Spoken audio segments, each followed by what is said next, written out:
மாண்புமிகு மேலவை தலைவர் அவர்களே, முதல் துணை மதிப்பீட்டின் அடிப்படையில் மேலவையில் எதிர்க்கட்சித் தலைவர் அவர்களும் மற்ற கட்சி தலைவர்களும் உறுப்பினர்களும் தங்களுடைய கருத்துக்களை விரிவாக எடுத்துக் கூறியிருக்கிறார்கள்.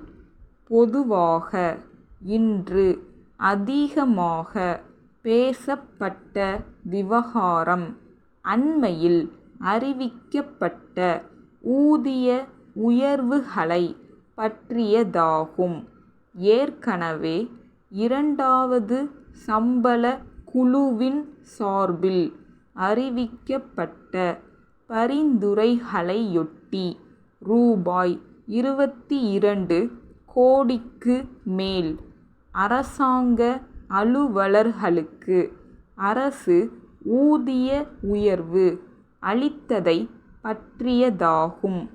இரண்டாவது ஊதியக் குழு தன்னுடைய பரிந்துரைகளைச் செய்ததையும் நாட்டில் அனைவரும் வெகுவாக வரவேற்றதையும் இந்த அவையிலுள்ள மாண்புமிகு உறுப்பினர்கள் நன்றாக அறிவார்கள்.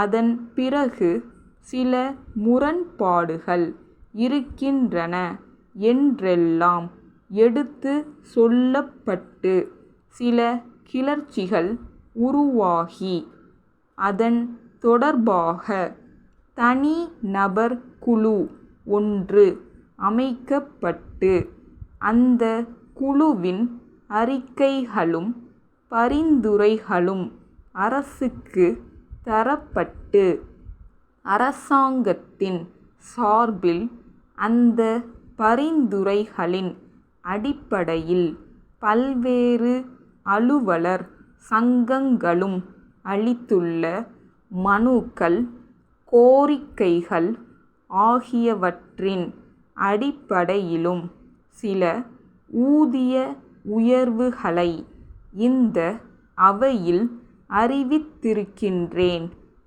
இங்கே பேசிய உறுப்பினர்களெல்லாம் தனி நபர் குழு சரியாக இயங்கவில்லை என்ற கருத்தையும் இன்னொரு குழு அமைக்க வேண்டும் என்கிற கருத்தையும் வெளிப்படையாக இங்கே சொல்லிவிட்டார்கள்.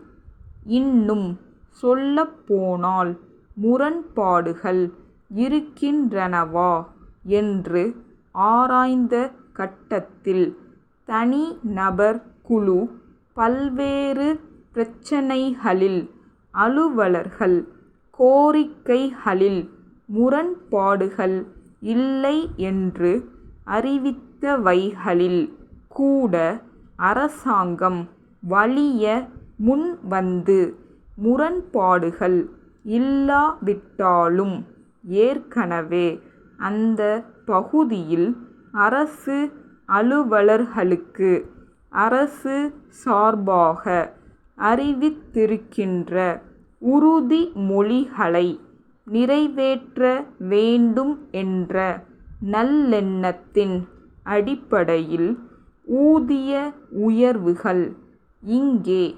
அறிவிக்கப்பட்டிருக்கின்றன. அதிலும் அதிருப்தி இருப்பதாக இங்கே பேசப்பட்டது. வேடிக்கை என்னவென்றால், பத்திரிகைகளில் அதிருப்தியைத் தாங்கி அறிக்கைகள் வருகின்றன. ஆனால் அதன் தொடர்பாக அலுவலாளர் சங்கத் தலைவரும் செயலாளரும் என்னை சந்தித்து மாலையிட்டு நன்றி தெரிவித்துவிட்டு போகிறார்கள். மற்ற மாநிலங்களை விட நாம் அதிகமாக ஊதியத்தை வழங்கி வருகிறோம். சென்னை தொழில் முன்னேற்ற நிறுவன அபிவிருத்தி அதிகாரியிடமிருந்து பொன்னேரி தொழில் வளர்ச்சி கூட்டுறவு சங்க செயலாளருக்கு எழுதிய கடிதம். அன்புடையீர், தங்கள் கடிதம் கிடைக்கப் பெற்றோம். தங்களுடைய கடிதத்தில் கோரியிருந்த விவரங்களும் தொழில் தொடங்கப் பெறுவதற்கான தகுதிகளும் வருமாறு: தொழிலில் பின்தங்கிய பகுதிகளில் எதிலேனும் தாங்கள் தொழில் தொடங்கும் நோக்கம் கொண்டிருப்பின், நிதி உதவியுடன் பல்வேறு சலுகைகளும் தங்களுக்கு கிடைக்கும். எந்த ஒரு தொழில் திட்டத்திற்கும் நிதி உதவி அளிப்பதற்கு முன்னர் அத்திட்டம் பற்றிய தொழில்நுட்ப வர்த்தக ரீதியான சாத்தியக் கூறுகள் பற்றி எங்களால் மதிப்பீடு செய்யப்படும். அத்திட்டத்தின் மூலம் கிடைக்கக் கூடிய வேலை வாய்ப்புகள், துணை தொழில் சாத்தியக் கூறுகள் ஆகியவைகளும் கவனத்தில் கொள்ளப்படுகிறது. கடன்கள் திருப்பிக் கொடுக்கும் வரை தொழில் நிலையத்தை ஆய்வு செய்ய எங்களுக்கு உரிமை உண்டு. தங்கள் நம்பிக்கையுள்ள